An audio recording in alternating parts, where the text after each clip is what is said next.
toute l'actu sur King FM. Mesdames, Messieurs, bonjour. Voici les brèves que nous démarrons avec le procès de Lamine Diack qui s'ouvre ce lundi à Paris. L'ex-président de l'I2AF sera jugé pour corruption, abus de confiance, entre autres. Ce jugement concerne 5 autres individus, dont son fils Papa Massata Diack. Ils sont tous accusés d'avoir couvert des athlètes russes soupçonnés de dopage. Le verdict en appel du procès de Thione Ballago Seck est attendu ce lundi à Dakar. Le lead vocal de Ramdan avait été relaxé en première instance pour une affaire de faux billets de banque. Ainsi, aujourd'hui est un jour de vérité pour lui. Ousmane Sonko est en colère. En effet, le leader de Pastef les Patriotes dénonce un harcèlement de la part des forces de sécurité. Lui et ses militants ont été expulsés d'une salle de conférence à Saint-Louis avant d'être sommés de mettre un terme à leur déclaration en plein air. Sonko dixit que le gouvernement en place est derrière son harcèlement. Drame à Guédiawaye, plus précisément au marché Ndiarème, un tailleur qui se bagarrait avec un cordonnier lui a asséné un coup de poignard fatal. C'est au cours de son évacuation à l'hôpital Roi-Baudouin de Guédiawaye que la victime a succombé à ses blessures. Une enquête a été ouverte par la police.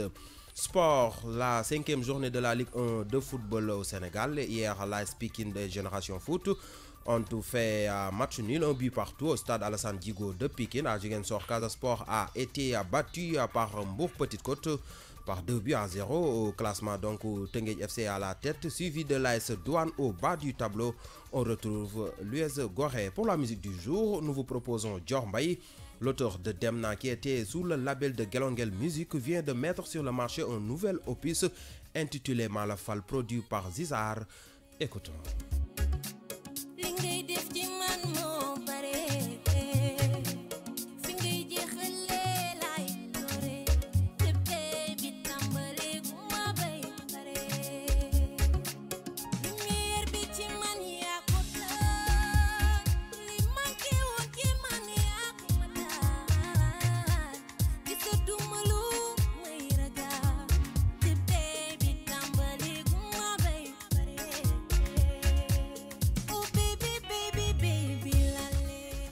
La version Wolof de ces brèves, c'est dans un instant.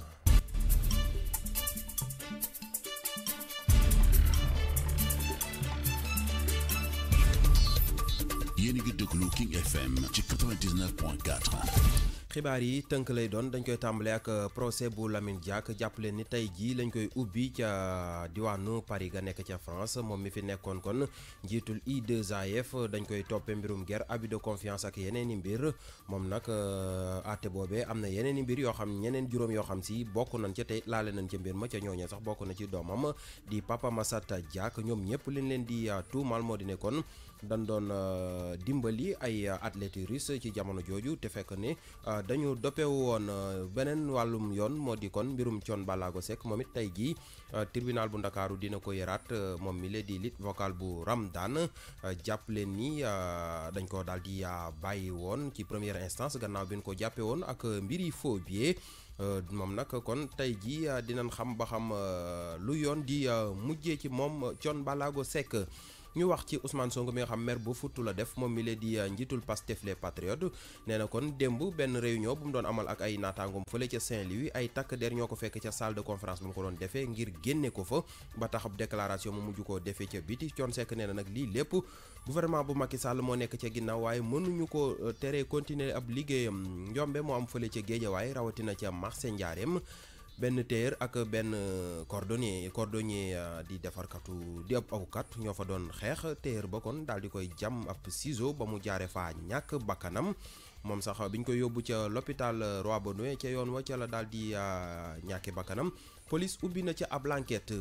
dañuy wax wàllu tàggat yaram juróomeelu bëccëg kon bu Ligue 1 de football. AS Pikine démb moom ak Génération Foot ci jongante bi ñu doon amal ci stade Alassane Djigo bu Pikine dañoo témboo ku nekk benn bal nga dugal sa morom. Ziguinchor moom Mbour Petite Côte moo fa fekki Casa Sport dóor ko ñaari bal ci dara. kon classement ba nii la tëddee. Teungueth FC jàpp leen ni moo jiitu, AS Douane topp ca suuf moom Mbaba Daare ga kon US Gorée moo ko jël. musique la ñuy jeexalee tënku xibaar yi tey ñu andi leen Dior Mbaye moom mi fi woyoon dem na te gelongal produire woon ko bi yoon ñeneen ñoo ko produire mu génne beneen son bu bees duppee ko Malafal ñu teew